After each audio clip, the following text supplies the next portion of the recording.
আমি শুরুতে আপনাদেরকে ৪৯তম প্রতিষ্ঠা বার্ষিকী শুভেচ্ছা জানাচ্ছি।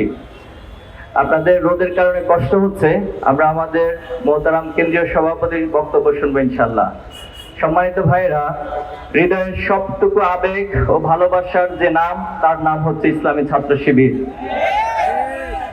আমাদের মতো অসংখ্য পথহারা যুবক যারা জাহেলিয়াতের স্রোতে ভাসতেছিলাম, সেই ভাসমান স্রোত থেকে আমাদেরকে আদর করে ভালোবাসা দিয়ে আমাদেরকে আল্লাহর দ্বীনের পথে আহ্বান করে সিরাতুল মুস্তাকিমের পথে যে কাফেলা পথ চলতে শিখিয়েছে, তার নাম ইসলামী ছাত্র শিবির।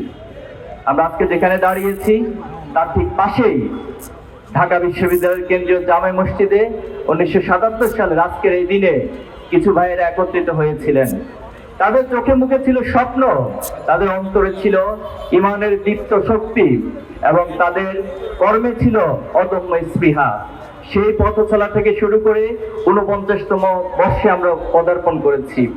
এই পথ আমাদের জন্য কণ্ঠকাঠিন্য ছিল, রক্তে ভেজা পথ ছিল, শাহাদাতের পিচ্ছিল পথ আমাদেরকে মাঠে দিতে হয়েছে, আমাদের শত শত ভাইদেরকে জীবন দিতে হয়েছে, আমাদের শত শত ভাইদেরকে গুম করা হয়েছিল, আয়নাগরে নির্যাতন করা হয়েছে। অনেক ভাইদের লাশগুলো বাংলাদেশের বিভিন্ন খালে বিলে বিভিন্ন নদীতে খুঁজে পাওয়া গিয়েছিল, রাস্তার ধারে আমাদের ভাইদের লাশ পাওয়া গিয়েছিল, ক্যাম্পাসগুলোতে আমাদের ভাইদেরকে নির্যাতন করা হয়েছিল, আমাদেরকে হত্যাযোগ্য করে তোলা হয়েছিল, আমাদের ন্যূনতম পরিচয়টুকু আমরা দিতে পারতাম না। এমন একটি পথ মারি দিয়ে ইসলামী ছাত্র শিবির আজকে এখানে এসে দাঁড়িয়েছে।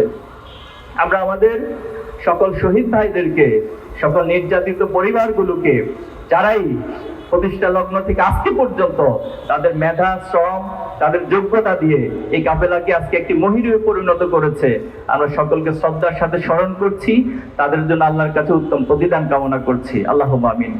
সম্মানিত ভাইয়েরা, জুলাই এবং আগস্ট বাংলাদেশের ইতিহাসে একটি জাগরণ ছিল, একটি আদর্শের জাগরণ, একটি প্রজন্মের জাগরণ।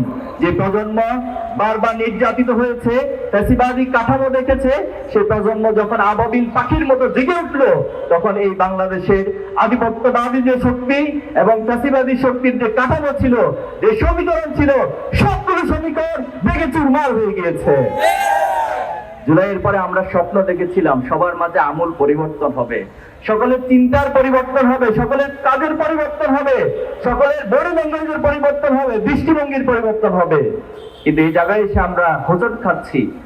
আমাদেরকে আবার ভাবতে হচ্ছে, যাদেরকে এতদিন আমরা মাজলুম হিসেবে দেখেছি, আমাদের পাশে থেকেছে, সে মানুষগুলো আজকে জালেম হওয়ার একটা বহিঃপ্রকাশ তাদের চরিত্রে ফুটে উঠছে। তারা ক্যাম্পাসগুলোকে কোনো এজেন্ডা পায় না, এজন্য ছাত্র শিবিরকে থামাইতে হবে, ছাত্র শিবিরকে ঠেকাতে হবে, একটাই তাদের শুধু কর্মসূচি। আমরা তাদেরকে সবিনয় অনুরোধ করতে চাই, ইসলামী ছাত্র শিবির যারা বিরোধিতা করে তারা দুই প্রকার। একটা হচ্ছে না বুঝে বিরোধিতা করে, আর একটা হচ্ছে তাদের কাজই, তাদের এজেন্ডা, তাদের কর্মসূচি হচ্ছে ইসলামী ছাত্র শিবির বিরোধিতা করা। যাদের কাজে ইসলামী ছাত্র শিবির বিরোধিতা করা, তাদের উদ্দেশ্যে আমাদের কিছু বলার নাই। কিন্তু যারা না বুঝে ইসলামী ছাত্র শিবির বিরোধিতা করে, তাদেরকে অনুরোধ করব, আপনারা বোঝার চেষ্টা করুন, আপনার হৃদয়ের চোখকে উন্মুক্ত করে ইসলামী ছাত্র শিবিরের দিকে তাকান, ইসলামী ছাত্র শিবির কাজগুলো দেখেন, ইসলামী ছাত্র শিবির কিভাবে করে একজন ছাত্রকে গড়ে তুলছে, তার মেধার মধ্য দিয়ে, তার নৈতিকতার মধ্য দিয়ে, তাকে এই দেশের একজন সুনাগরিক হিসেবে গড়ে তোলার মধ্য দিয়ে। আমরা আশা করবো আপনাদের অন্তরের চোখগুলো খুলে যাবে। আমরা কাউকে নিজেদের শত্রু মনে করি না, অথবা কাউকে নিজেদের শত্রুর সমকক্ষই আমরা মনে করি না, বরং আমরা মনে করি সকলের যে উদার হৃদয়গুলো আছে, হেদায়েতের পথে আমরা আপনাদেরকে আহ্বান করব।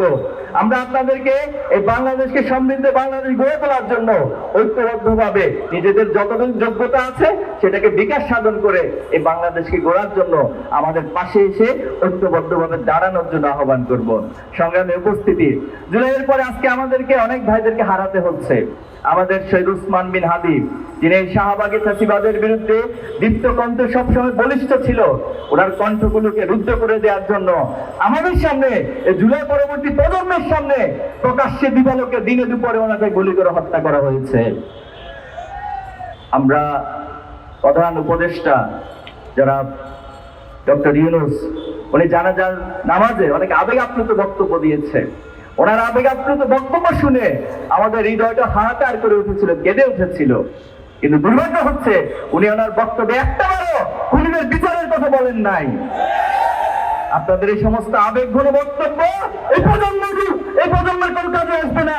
যথাযথ ব্যবস্থা গ্রহণ করে যে রক্তের উপর ক্ষমতা দাঁড়িয়েছেন, সেই রক্তের উপর দাঁড়িয়ে শহীদদের খুনিদের বিচার আপনাদেরকে করতে হবে। আজকে যারা সামনের দিনে ক্ষমতায় আসার স্বপ্ন দেখছেন, তাদের উদ্দেশ্যে বলবো, শহীদ ওসমান বিন হাদি সহ শহীদ রেজাউল করিমের হত্যাকারীদের সহ সকল শহীদের খুনিদের বিচার আপনাদেরকে করতে হবে।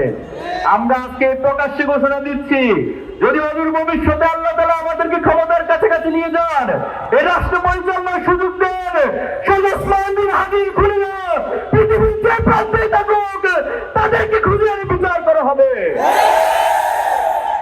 সম্মানিত ভাইয়েরা, আসুন আমরা সকল ভেদাভেদ ভুলে গিয়ে ঐক্যবদ্ধভাবে এই বাংলাদেশকে গড়ে তুলে, যারা আমাদেরকে ভয় দেখানোর চেষ্টা করে তারা অতীত থেকে শিক্ষা গ্রহণ করুন। হাসিনা পালিয়ে গেছে তো খুব বেশি দিন হয় নাই, হাসিনার পরিণতিটা আপনাদের সামনে ঘটেছে, তাহলে কেন আপনারা ইতিহাস থেকে শিক্ষা নিচ্ছেন না? নব্য ফ্যাসিবাদ হয়ে ওঠার চেষ্টা কেউ করবেন না। এ বাংলাদেশের ছাত্র সমাজ, এ যুব সমাজ, তরুণ সমাজকে আপনারা বোকা ভাববেন না। তারা সবকিছু দেখে, সবকিছু বুঝে এবং যথাসময় যথাযথ পদক্ষেপ তারা গ্রহণ করে।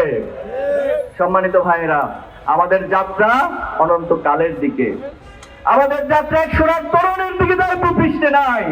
আমরা পৃথিবীতে ইনসাফ কায়েম করে আমাদের এই শান্ত দৃষ্টিগুলো কাল কিয়ামতের মাঠে আল্লাহ জান্নাত পর্যন্ত নিবদ্ধ থাকে। আমরা আসুন এই বাংলাদেশকে সমৃদ্ধ বাংলাদেশ গড়ে তুলি। এই পৃথিবীর প্রতি ইঞ্চি মাটিকে আমরা জুলুম নির্যাতনের মূলোচ্ছেদ করে ইনসাফ কায়েমের যে স্বপ্ন, সে স্বপ্নের দিকে আমরা এগিয়ে